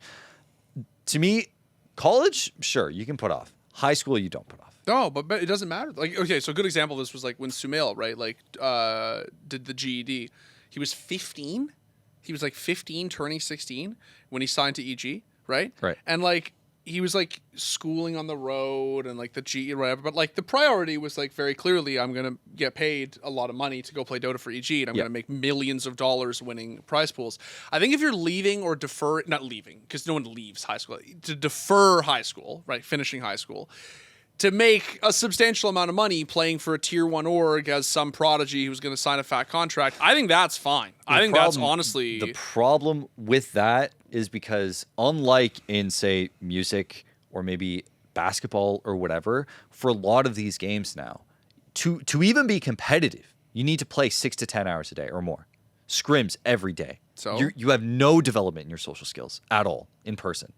At all. But, like, hold on. But to Devin's point, now you're tapping into something that's like literally across the board in life. Like you can say the same about a tennis player or like a hockey player who's like like they get at someone at 15 years old, at 16 years old, someone taps Connor McDavid and they're like, "Yo, you're like scary good. You're like so good that like maybe you should think about like putting off everything else in your life and doing this thing." No, that's how insane you are. Even for like Connor McDavid, you're playing how many hours a hockey day? 2, 3? Sure, maybe. But I understand. But I'm saying like you have the availability to actually go out and do all these things. The amount of stuff you have to put on hold to even play at a low tier level is insane. But you're making an argument tens of thousands of hours. You're making an argument that it takes more hours in a given day to be competitive in esport than it does on an actual sport, which I don't think is true. No, it's just physically impossible for you to give more hours in a single day to be excellent at a particular sport. Yes, you can grind and get study and all this do in other ways, but for an esport, you need to grind 6 to 10 hours or more to be able to be competitive at even a those low 6 to 10 tier hours level. just take the shape of other things when you're an athlete, right? Yeah. You're watching game Going to the tape, you're gym. training, you're going to the gym, you're actually playing like on those are- ice. Eating healthily. Eating healthily. Like, Healthily. And those are areas where like you're actually kind of if you're a tennis outside, player, you're just sociable practicing your people. volleys for an hour straight. Sure. right? Yes. Here's the thing. LS, like they're not incorrect at all. Like this is, but it's to me, it's just like this has just been a common truth. And at the same time, like talking about this guy like deferring school in Scotland, I don't know Scotland very well. I know there's a lot of poor fucking places in Scotland. And Sorry, Scottish people. If we no, I have family in Scotland. Okay. I know there's a lot of fucking poor places where they would, being on a fucking Rocket League team Yeah, dude. would be a lot better Yeah. than trying to join the job market in It's a that country. crazy opportunity. It's Like crazy so not to it's take it. and maybe it's a larger issue to just what young people are going into the job market as when it doesn't make a difference if they don't want fucking secondary school teachers, what am I going to do? Do I need to go is now me going to teachers college not a good idea because there's no jobs? Am I ruining my life because I went to school for art history because that's not a legitimate degree and I won't be setting myself up for the future? Is that not just the same conversation I now love with art historians. Pardon? I love art historians, by the way. No, but isn't that just not the same conversation where No, just because, I mean, it's especially nowadays, it's so hard to just completely restart your life in an area that you're not familiar in. Can you put on right? the LS one while you talk? I just want to read Yeah, sorry. because it does kind of seem like, and that's the thing, it just seems like there's something that Bubzkji isn't revealing when he's saying this. Like something happened, or there is like some sort of epidemic happening in the esports scene where like he is seeing this. Like he's seeing kids that have like shitty attitudes about everything. They think they're going to get everything given to them. And then they think, oh, well, if it doesn't work out, then I'll just be a streamer. They have 7 viewers a fucking stream. And they're like, what happened? I can, because I work a lot more, at least on the Rocket League level, which is different than the CS level, but on the bubble level, which is what we call it, the mid to low tier, it's very common. It is very common in that people will just immediately either refer to, oh, I'm going to be a streamer, I'm going to be whatever. A lot of them like are really depressed and are wondering what they did with the time. And I know maybe it's anecdotal, but I wouldn't say it's not incorrect to say this. And I hate to blanket as like this is just life lessons because like I think part of this is that it's unique to esports in the sheer amount of time investment versus other things. I think that there is a point that LS is making here, which is actually an important point, which Bubzkji didn't make, but it is all embedded in the same thing, right? He is absolutely correct that pro play is dying. It is. So it's so funny. When we were 2018, the year of Topson, right? We did our story of 2018 at the end of the year. It was like the year of we were talking about themes. 2018 was the year of franchising, among other things, but it was the year of franchising. Everyone got paid. And it was so cool that esports were becoming this honed, legitimized thing with infrastructures. And now, fast forward 7 years, right? He's right. Pro play is dying basically across the board, right? Even in thriving regions like the LCK. And by thriving, I mean like the best in the world, right? He is right that the goalposts have shifted, right? The goal should no longer be if I can make it as a pro league player, I'm set for life. That's just not fucking true, right? The reason Faker is, and I think I'm making a little bit of a stretch here, but like bear with me on this because I don't think it's insane. Faker is basically a content creator. His content is just made on the LCK broadcast. That's the reason people tune in to watch MSI Worlds, right, is because they want to watch. The reason I fucking glaze him in all my reacts is because I want to watch Faker play. If Faker doesn't play, if T1 doesn't play, I have a lot less reason to care. A lot less reason, right? I think that he's right that people need to start thinking about what it means to have a life, a career, whatever in esports way differently than they have been for the past 10 years, right? What Sumail did in 2015, what Topson did in 2018, right? What Stewie did in 2017, whatever, 16, it changed. So much has changed since then. Yes. Yeah. And I think that we are absolutely living in a world where, and he puts it really well, where the pro players themselves hold more power than the actual institutions of pro play. And the reason for that is because you have to think of the pro players as content creators. That's really what they are, right? Okay. So, I think there's some interesting lessons to be taken from this. I'm not done yet. What? I don't think we're done yet. We're not done, brother. We got a lot to fucking go through here. Like, we're not done you yet. opened a can of worms with this. Oh. Because there was responses to this. Okay, yeah. Go off. One of the things I will say, based off that, is, I think part of what you and LS and Bubzkji to an extent maybe we're trying to get at is that, like, I don't like the idea of telling people not to do something. I know. Because Right. it's a bad idea. Like that's part of the reason that, like, it just rubs me the wrong way, especially when you've gotten yours. Yes, And I'm agree. just Yeah, like, that okay, is it a worked good out point. Yeah, yeah. perfectly for you. Yes. In your perfect You're world screaming where from you the ivory built, tower, you don't built do a this. career. You're like, Yeah. all right, now everybody stop. This is a shitty industry. No one's getting paid. Stop doing it, because then it's not going to get any fucking better. Yeah. If Also, I get DMs all the time. People asking about getting into pro. I get DMs Yeah. from parents. I get DMs from kids, and it's like there. I always say this up front. I want to give you all like the rational, pragmatic advice. On the other hand, I would not be able to sleep at night if I told you don't follow your dreams. Yes. Like if I was the one who said this is your dream, Yeah. and I'm saying no, don't go for that. That's Devin. ridiculous. You have responses. when I think of the 2018 point you're making, though, is do it if you're doing it for the right reasons. Don't do it because you want to be a millionaire. Yes. Do it because it's like the FGC, where you love it for the fucking love of the game, for the same reason that the people on Navi back in 1.6 and NIP and Fnatic and the people that grinded were doing it while they had other jobs in the background. Dude, I think Mongols. the Mongols like do it because you love it and you think it's something you want. It's what you want to do with your daily life. Right. Not because you want to become a millionaire. Did you have any? Yeah, Kassad, always with the replies. We'll just have like one or two, and then we got to move on. He said, "Don't listen to this garbage," replying to Bubzkji. My professional coaching career started when I was 29. I had no money, no talent, 0 XP, funny, and only had hard work, and it paid off. Family, friends, roof over my head, food on the table. Chase whatever makes you happy. Don't listen to these losers. That's a little much. I think trying to put a warning out. Okay, I think it's two extremes on either side. I think trying to paint it as rose colors. Oh, it's family, friends, blah blah blah, without including the financial hardship, the stress, the amount of sheer like social anxiety that you would probably have to get through going to different teams. I got to move on, but I think that there are arguments on both sides. I think Bubzkji went a little extreme, but I think the core, at least in my opinion, the core of what he's saying is resoundingly true, and I think needs to be echoed more, in my opinion. I actually agree, and I'll say it in this context. Just try and keep it quick, only because we have to move on. Just understand the stakes. That's Yeah. it. That's all that Yeah. I'm saying. What he's saying, Sebastian's saying, Bubzkji. It's just like no one's telling you don't go for your dream, but like we want to make sure that you're not like a disillusioned 17-year-old who like, you know what I mean, or a disillusioned right like 27-year-old who like just understand the stakes. Yeah, That's it. don't go into Yeah. it thinking Yeah. you're Do going it to for make the game. 50 Yeah. grand, Like, 50 grand a month. Listen to the in FGC, salary. bro. Like, listen to the FGC. They love it for the game. I love Melee, and I will only play that game because I love Melee. And there's my niche game inputted. So now we're off some heavy stuff. Let's get to some lighter stuff. Tyloo, dude, Asian CS, bro, beats Astralis in the final Fissure.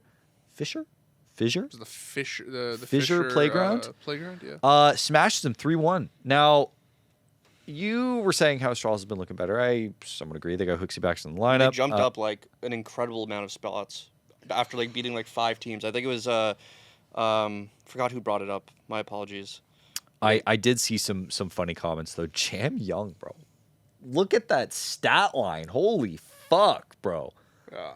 Plus minus 34, best of 5 against Astralis, which, you know, still has a pretty decent roster on it. ADR. Fuck me. Dude, what a freaking team. Now, What are they feeding? while we're there was some awesome, I don't know if I have the time to go through it because there was I don't know if you saw these celebratory posts or whatever.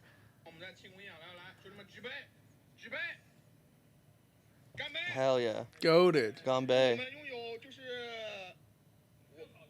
怎么说，杰克？这个时候你擅长的，更好的未来，keep going。我说实话 Keep going, bro.，make Tyloo great again. Yeah.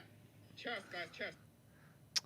Hell yeah. Unreal. Hell yeah, bro. That's all I can say. Hell yeah, bro. Hell Make Tyloo yes. great again, dude. I still remember when Tyloo was just a solid freaking top, like the Asian representative for so many years. It was awesome to see. And now they've won event and with a pretty solid like top 10 team at that with Astralis. After all this, there was a bit of drama at the event. First off, though, that stat line not being flipped for Astralis is crazy. What? Oh yeah. Like the stat line, like not being flipped, the scorecard. Like Hooksy up bottom fragging. Oh, like, yeah. Actually, Hooksy's top Stair, fragging here. Yabby, Stown, Device. Shout outs Hooksy. Device. Yeah. Like, how's that not? No. Save my yeah. boy. Save my boy. Stair Good for had a Hooksy. rough Device on a good team. Welcome dude. back. What happened to Danish CS, bro? But there was a bit of drama that did happen at this event, very briefly. Did you want to touch on it? Are you more familiar with the story? I have the link to it, but Yeah, it was pretty funny. Hooksy tweeted out after their match against. Here, let me pull it up just so I have it against Bet Boom. So just so I don't mince any words. Hooksy tweeted out after their match against BetBoom, 2-0 versus BetBoom. We tried to make a gentleman's agreement before the game. They declined. Then some of their players didn't want to give handshakes to some of our players. Guess that's karma. See you in the grand finals tomorrow. Then Dust2's Jeff said, what was the gentleman's agreement? And he said it's over not wearing hats. Yes. One of the players was, I guess, insisting on wearing a hat. That'll be revealed more later. To those who don't know, in broadly most across every tournament that we have in Counter-Strike, hats are not allowed. Hats are typically banned. Tragically, it hit Taco the most, famously, because he has Crims, right? Didn't Crims have one? Crims, was yes. big. It was Crims and Taco were like Olaf the used to two. wear hats. Taco, everyone used to. And the entire MLG Columbus, like 2016 lineup, Oh, fuck, everyone on yeah. Team Liquid is wearing hats, right? Mainly, And what's it called? SK. and SK, Yeah, yes. remember, And yeah. Taco, unfortunately, suffered Some from of that them wore it for hairline reasons. hairline reasons rather than Taco. I think got his shit fixed up. So But also yeah, my you, goat. you got to fix them. But the main reason why headphones typically aren't allowed in Counter-Strike, hats. The main reason why hats typically aren't allowed in Counter-Strike is a lot of the time it can be used for cheating. Henny was in a. There's actually no cheating in Counter-Strike. Yeah, What are you talking about? Well, it's everything's- illegal. It's illegal, guys. Don't you know? You can't cheat on a vac secure server. But the idea is that because hats leave a space between the headphone and the head, that some of these noise-canceling headphones aren't able to completely seal everything. So you can actually get info from either the crowd or the commentators. Henny famously had an issue with this at Northern Arena here in Toronto back in 2016 in the final against Cloud9, where he was caught not only with having a headphone off, but also at one point having headphones over his head. And a lot of people were really sus. Is he getting crowd cheating noise? It then was banned by ESL. And Taco, I'm trying to remember if I have the tweet. I'll put it up on screen. But Taco had a really funny tweet about, because he was the one who always wore a hat to absolutely everything. And he ended up getting hit the hardest by this. But in this tournament, it was the only tournament in the past forever now that I can remember where hats are not banned and were allowed. And so this was an issue where hats, was a gentleman's agreement. It wasn't followed, right? Yeah, essentially they said. So I'm trying to parse because like this is BetBoom and this is their response. If I may read it. So this was I don't know how to say this guy's name. Magnoez. Okay. I'll say Magnoez. The Baboon team. The BetBoom team. Yeah. But the player specifically, we lost 2-0 regarding what Hooksy said, spelled it Huksi. Love that. The guys were mocking Artem for playing with a cap, parentheses, funny. But we brought a new cap. The admin checked it and allowed it. As far as I know, it's not against the rules. So maybe they were told it was fine. I just love the idea. I'm not sure, because this is probably through translator. I don't know. I like the idea of them bring, he needs to wear a hat. Yeah. So they bring, Like it's a freshly cracked hat. Like it's just like boys just went to West 49, picked up a new. The tags are still on. He's like, okay. It's got like the fresh it's like hat. you're cheating. You have the notes on the brim of your hat. I actually do think that's also an issue though. Is cover, especially with brimmed hats, is with player cams now. Yeah. Because you have to be visible in your player cam. Yeah. Like it's an actual rules. Yeah. And maybe like you can literally see, you can't see his face. You're not playing poker. That being said, after the tweet, Art Frost, who was one of the stand-ins, I believe, for BB, tweeted out, "Hooksy is an idiot. I can't wait to play against Astralis, whatever roster I'll be on." Yeah, and basically so that's what they said. They said that we were told we were allowed to wear the fucking hat. Yeah. We got the hat privilege. So don't get mad about that because we got it. And then he said the whole handshaking thing was they didn't shake Stound's hand specifically. Why I didn't shake Stound's hand. When we played together in an online championship with Vlad and Sainchka, I'm not going to read these people's names. Basically, Stound was just saying like NT after like a guy lost like a impossible like 1v4. And then he was just like spamming like stupid shit. And he said like, yeah, like I'm okay with like shit talk, but you know, like he just pissed me off, so I didn't shake his hand. Soft. That's and soft. then some people were saying that like this isn't Valorant, bro. Like shake his hand. Yeah, like, that's so soft. and he's saying that like Jesus Stound Christ. just like has a habit of like, yeah, saying nice try when someone like loses like a fucking or has to save or some shit or will shoot dead bodies. And Oh my God, dude. that pissed him off. So it was literally just like nothing. You know what's soft? Shit talk. Fuck off, dude. That's soft. It's cringe. Okay. It's really overrated. Actually. Gross. I do agree, it's cringe. It's really cringe.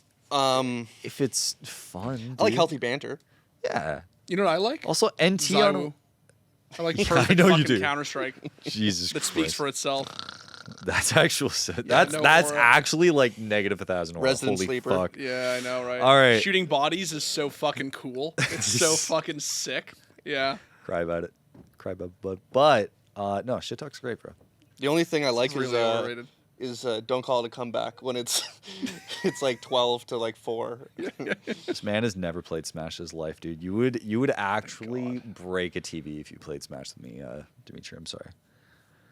You know. Let's not have this conversation. Not about Smash, about shit talk. Oh, okay. All right. Let's not do it. So, Can I just say this is like the most 2013 esports conversation we've ever had? I don't mean this. No. I mean It is. No. The hat thing. The hat thing. Oh, The the hat hat thing. thing. Yeah, yeah. So It's- just when you think esports is beyond saving, this happens, and you're like, He we're also- so bad. He also wears We're so he bad. also wears like not in the thing he was wearing because it was like he was wearing like I don't know a Hello Kitty hat. If this is an actual this is an actual thing of it. Clean. He's wearing like a Hello Kitty like stonewashed dad hat. that's actually so. But then funny. like the hats he's wearing in like all these like Instagram photos, I guess, where he's like mogging to the camera. Can you send me the hat? Are you is able like to? a fucking flat brim, like new era MLB hat, Yeah, and it's just like send it. That's so funny. like I will not a say, snapback. the only thing that would have taken it back to 2013 or more is in the trash talk thing. It would have been like, dude, bring it back to the COD days, bro. Bring it back to the Black Ops 1 days, dude. I like this. Kids wouldn't stand in Modern Warfare 2 lobbies. You wouldn't be able to survive in my wouldn't be able to survive, MW2 bro. lobbies. It's in there. There's a bunch of photos in that thing, so you can on. use it later to your. Sorry, hold on. Let me But just- very very funny. I know, I yeah. love the idea of be like we brought in a new hat. boys, we brought in. We brought in a new We hat. brought in. Open it Oh no, this is just a quote. This isn't the actual hat, is it? Yeah, yeah. Oh, it is. It's right here, So that's a Hello Kitty hat. dude. Nice. But then he just got that fucking like 2008 all black fit. This and is a cap also the on. most like 2011 pose I think I've ever seen in my life. This dude. is the most esports shit I've ever seen. Yeah, I'm holy honestly shit, like, dude. It's actually like we're back. We're back. We're so We back. are so Never fucking Dude, back. bring in This the back. investors, bro. Let's get some venture capital again. Okay. So that is basically the entirety of Fisher, which was honestly an interesting event. Like I think it's really cool to see Asian CS again popping off, but outside of the Mongols, I think for a while people have wanted to see Chinese CS pop up in a way that's just been interesting because Asia's just been so dormant for Counter-Strike for so long. But that wasn't the only thing. Devin, did you want to touch on the ENCE drama? Yeah, so this was last week. It was a little bit ago. Just for a teaser, there will be a Don't At Me on it tomorrow around 6 o'clock. for Can you you give me a viewers. taste though? I'm gonna give you a give taste. Me give me some more d'oeuvres, brother. You can get a taste. Boosh. Can I get the taste of the white ass monster you got right there, bro? Jesus, I'm it's so empty. thirsty. Damn. You want to taste? Sorry, never mind. Taste of your white You want to taste of my white monster? What are you talking about? I'm sorry. You can cut that.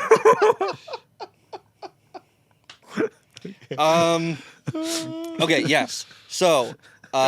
We ourselves can't become 2013 esports. That is true. Like, we Too. gotta That is fucking true too. reel it in. All right, boys. Hard reset. Reset the mental. Let's Oh, go. white monster, dude. It's So, amp. ENCE has been in the doldrums. Like, what is that like a? Like they're in the pits fighting. Fucking pits of Hathsin, bro. Yeah, they're like in tier 2 and tier 1. Like they're just fighting both sides. They're like, so they play a lot of tier 2 teams and tier 2. Like they're playing like fucking weeklies now. Aren't Yeah.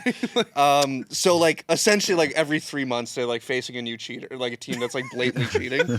I'm obviously being a little bit hyperbolic here, but they did accuse a shouldn't team. have kicked Alexi, man. What can I say? They did accuse a team earlier for potentially cheating, and the org made a big post. But even more recently, basically like players on the team, the fucking team's analyst, a bunch of other commentators and stuff like that posted, basically fed up with the state. AshCS obviously got some of the most traction, basically saying nobody gives a fuck about tier 2 CS other than like people that actually play the game and care about the game, because random tier 2 rosters are just cheating, like a bunch of them, and they're doing it relatively blatantly through like radar, like probably usually through some sort of, they have a stream going or something. Yeah. I don't think they're actually like purely like wall hacking or aimbotting. I think it's like, so like stream viewing or something? yeah, like stream viewing. Like sometimes like they'll get one, because a lot of these are like online, right? Yeah, so at that point, isn't it mandatory, and correct me if I'm wrong, but is it not mandatory for some of these things to have like a minute delay for like... Well, yeah, but there's I forget who wrote the article. Basically, this is like an old one, basically saying like people will like sell from like betting sites. Like they'll be like working with betting. This isn't the rule. This is just what people have written about. That like they'll work with betting sites that will like sell their streams and stuff like that. Holy shit. But they could be using ESP. They could be just using walls. Like I don't, Yeah. because these aren't like, a lot of these tournaments will use their own. They won't just use like Facet's anti-cheat. Sometimes they'll have like their absolute own anti-cheat. In the research I've been doing, there's actually like a fuck ton of anti-cheats that I found out through. I didn't think that there was that many that were running through these different tournaments. Dude, we're getting a full course meal right now. Fuck. Yeah, man. no, it's actually like crazy, like because it's been a while since a tier 1 team has been accused of like cheating. I would say that like the closest I feel like, unless I'm misremembering something, would be like I got the clip that you have here. Yeah. Between it's ENCE and Rosie. Rosie. For the This record. is the new one. This is All right, the let's- most recent. Mind you, bring there's this up probably here. been more recent ones, but Can we put it on the TV real quick? This is the clip Yeah. that they're talking about. Just for context, sadly, welcome in another day where we are forced to expose cheaters for fix the tier 2 system. Some clips of really fun match versus Rosie, a thread. There's a bunch of clips. So Dimitri, you'll also be able to identify what's weird here. So we see. This is fine mostly. He's not, but then he's just completely Yeah, I turned know his his back. nose isn't He looking doesn't hard CT. clear. He just walks with. He doesn't perfect hard timing. clear like ramp or car, right? He just like legitimately like just crosses here, which And is this entire time he's keeping really- his back turned. Yeah, which you Yeah. against like that's literally 101. You don't keep your back to car Yeah. because the long angle can just destroy you. Yeah. Now, is there any benefit of the doubt here in that? Wow, Also, it just like- clears in. Is there any benefit of the doubt here that it could just be he's So this, just you'll see bad it at here. the You'll see game? it here. Right? This back turned. That's what I was talking about. Yeah. Yeah. That's He's just you're not a sitting looking. duck. Like Yeah. it's super stupid.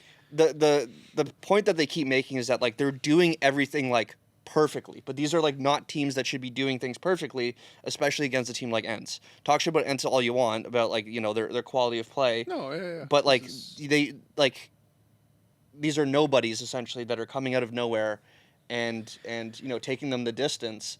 and they're making perfect reads, perfect flanks, walking with their fucking knife out. Like that's another classic one. Is like he just does he clear? No, he just doesn't. Right yeah, he doesn't. He just goes right. You know what's out. crazy too is because I feel like this is really bad if this is happening in like tier 2 European CS. Yeah. Right? Because like North American CS has just been in the dredges for a while, no matter what level you're at, where you're going to find this kind of thing. But the fact that in tier 2 European CS, where we see it being such a model of just a good developmental system, a good model for just like professionalism in play, even at the tier 2 level, frankly, the fact that it's gotten to this point is really concerning. Like it's been like this since before CS2 came out. Like there was teams like accused of cheating at like the fucking Paris major, like the final major of CS:GO. Like it's just been constantly going on. There's articles exposing that, you know, there's high likelihoods that these teams are working with bookies, and you know, obviously no one's getting actually like there's no proof. It's just people doing investigative journalism and trying to dig open and find out what the fuck is going on. But the fact of the matter is that just people don't care. The only reason people care about this is because it's ENCE and Gabe is on the team. Yeah. Right? Or otherwise this would be... I mean, people are already starting to forget about this. You know, I wanted to take my time and, like, wait a week to be like, okay, what's going on with this? Like, is this team going to get investigated? Are they going to get banned? Wow. By the looks of it now, they just got signed, this team. Rose? Yes. Rosie got signed. Here, Rosie. You want to send it to me? Yes. You want to flick off for the TV while I go to Slack? But they got signed to a fucking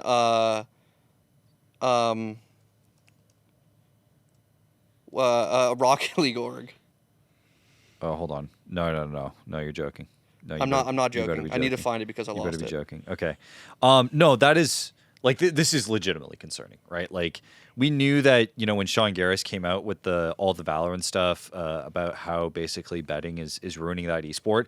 Like, look at the tank in interest in the tier 2 scene and just how much people have kind of been scared away by that. If that happens to tier 2 CS, like that is detrimental for what many see as like the true last bastion of like a tier 1 FPS that really operates so independently. And for those wondering, it's called ENCE Esports, by the way. I don't know if like how legit these people are.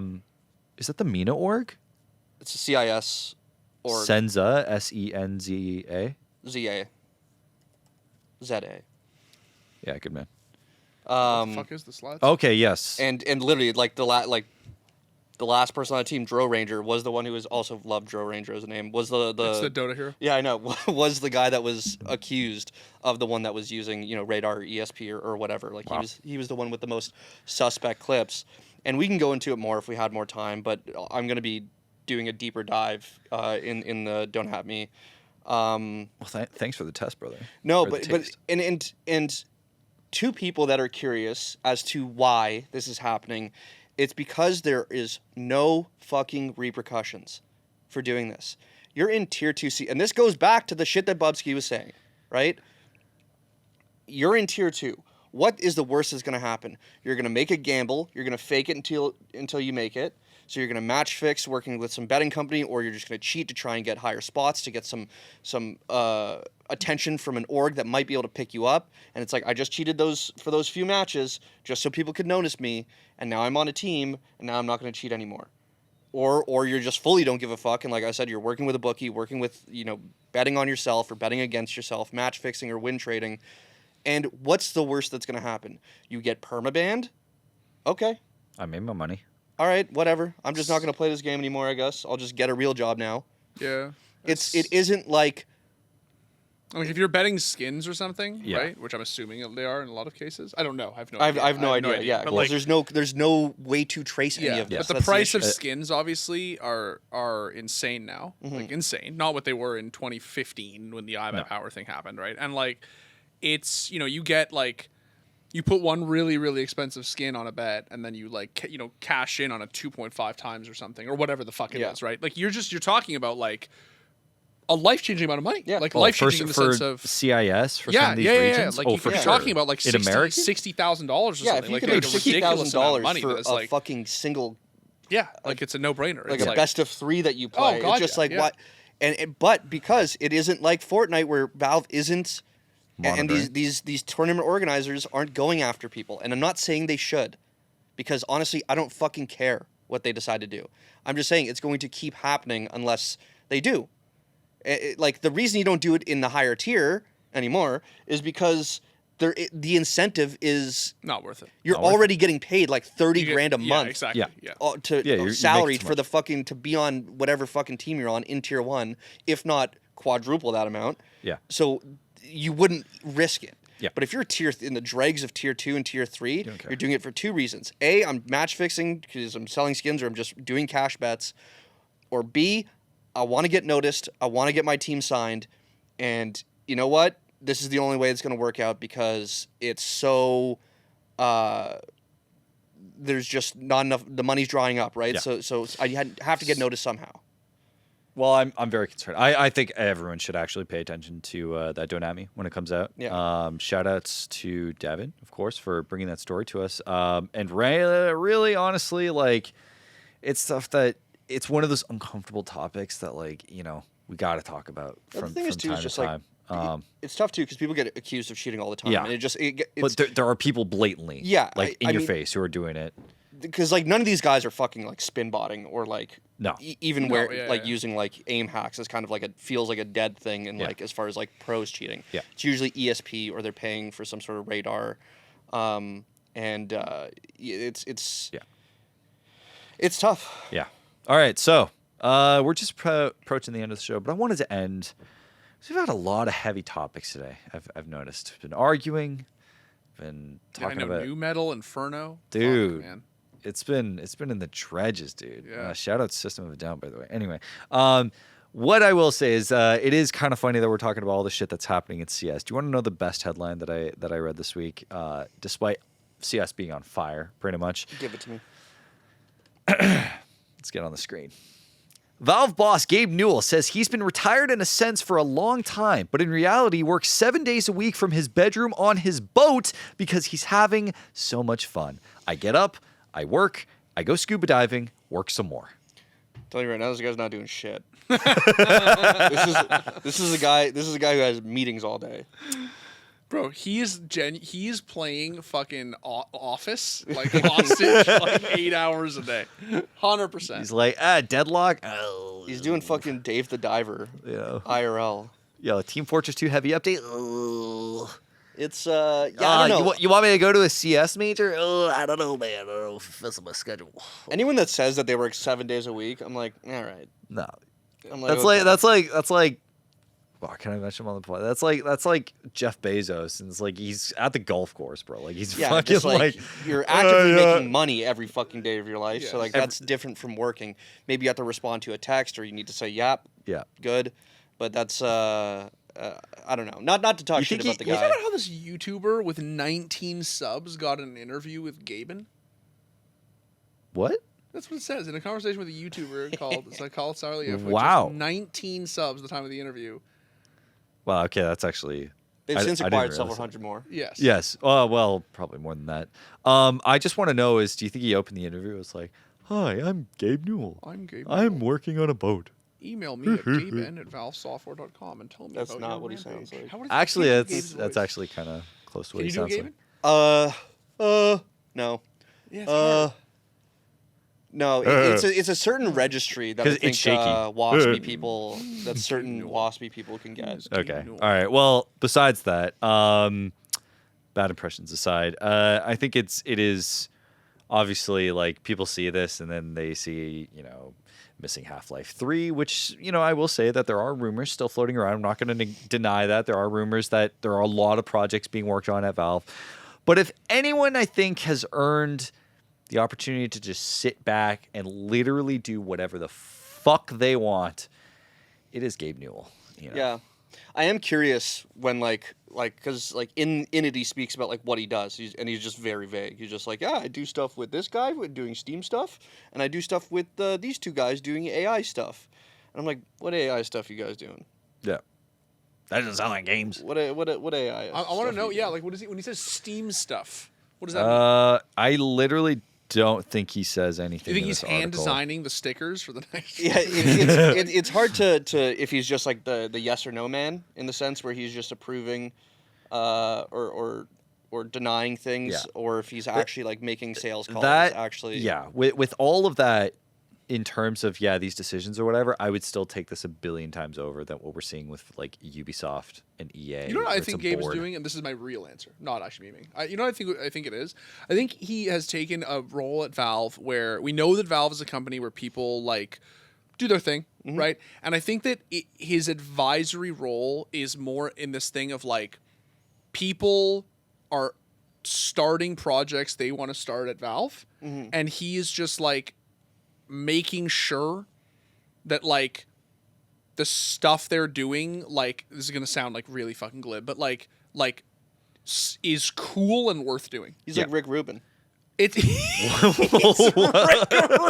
Rick Rubin. What? He like I have zero technical knowledge whatsoever. Yeah. I don't even know. I don't know how to play a drum. I have no idea what D4 is. yeah, I but have he's no just like idea. I just know what's I just know like what's fucking. I know about the culture. I just know what's a good idea and what's I not. just- That's I how just I know feel what's like. a No, good I just feel like Gabe and Deadass is like this thing where it's just like, you know, they come to him and they're like, we want to modernize Counter-Strike by bringing like CSGO to CS2. Yeah. Like we want to rebuild the game. Here are the reasons we think it's a good idea. Here are the financial projections. Like here are what we Yeah. think. And he honestly is just being like, okay, cool. Yeah. Like that sounds Well, like that- something that we at Valve should do. That actually falls in line with kind of how Valve operate, which is like historically Yeah. they have a very floaty workforce. Everyone kind of picks and chooses supposedly what project they like to work on. It's why like historically you'll see like a lot of like CS languish for a very long time because there isn't kind of the steam that gets rolling amongst the actual dev team to get things going, and so they would rather work on, or there would be a focus on Half-Life Alyx, and people would want to Allegedly. get ported out. What? Allegedly. Allegedly. Oh, Yes. what's allegedly? Yes. Allegedly. The one Counter-Strike dev. Oh yeah. There's only one dev left. Yes. You know, and so it kind of stands to reason that like it's why there's so many unfinished kind of projects that apparently get left up in the works. And now I believe, and I could be wrong on this, but I believe that sort of work culture is changing a bit, that there's more projects that are starting to get going. There's from Valve News Network, if Tyloo McIver, he puts it out. Basically, like there's an incentive to get more projects off the ground. There's more stuff being worked on. And the one thing I will say about Steam, and I think this is like I'm taking this from like Inside Gaming from like 10 years ago, or maybe even Funhouse, I don't know, and hopefully it was one of the good people, where they basically said that like they kind of, in my opinion, predicted Half-Life Alyx, because whoever was talking about, could have been Bruce Green or something like that, was saying that like Valve doesn't do things in half measures, right? Yep. They're only going to do something when they're going to be able to change the game. Yeah. And they didn't come in with another Half-Life until they literally made the best, to this day, VR experience. Yeah. Like, they just came, put their balls on the table, and you're like, here's literally the best VR experience ever, and no one's going to top it because they're going to realize that there's nothing they can do. So, like, what are they going to do next, right? Like, they made Counter-Strike the best FPS experience of all time. They made Steam, this online shopping community. Like, so what is next? Is it? That's why I'm very interested when I tell you what, it's not Artifact. Well, there's obviously going to be misses. Like, there's obviously going to be misses. But like, the thing is, when it is one of these like, you know, you're going to fail when you're trying to innovate, right? So they're obviously not. Also, like, it was a really cool fail, and I know we all memed on it really hard, myself included. But like, I really feel that people, like, looking back 7 years later or 6 years, whatever, I really feel that like, think about how cool on paper Artifact sounded. Oh, we loved it. Like, we were talking Valve about The Office. teamed up with Richard Garfield to make a card game that is to Hearthstone like what Dota is to League. You know what I mean? Like, Yeah. and like you hear that and you're like, fuck yeah, let's go. Like, A no one asked for that. marketplace? That's just cool, right? You Like, can trade your cards. I'm down for Valve always to like, and they don't have many of them. Like, they don't miss often. They have like no fails. But I'm just always down for them. Even CS2. Like, one of the reasons, like, I shit on CS2 all the time. But like, one of the reasons why CS2 is so cool, is because there was clearly a point. And I think the reports that we heard from Valve News Network were like, it was right after they shipped Alyx, CS2 became like their primary title, like where like the vast majority of their efforts were going into making this game. Like, clearly at some point in and around 2020, when the CS market was insane and the player base was at an all-time high, you know, they sat around, right? The devs, GabeN, whatever, like Valve sat around and were like, all right, what the hell are we doing here? Like, this game is, you know, we're 10 years into this game and it's the most popular it's ever been. Most popular it's ever been. The smokes don't fucking work. The net code is fucking spaghetti. It's like, how do, like, are we just going to keep shipping cases? Or like, are we going to, and someone were like, they in a room, they were like, we got to rebuild the whole thing. Yeah. And that's like insane and really hard. But like, I like that Valve are always willing to just say, what is the like big picture idea? And let's just fucking do that because we're Valve and we can. That's why I'm interested that he brings up AI in that interview, saying like, oh, I'm working with, you know, Steven and Jim on AI stuff for the company.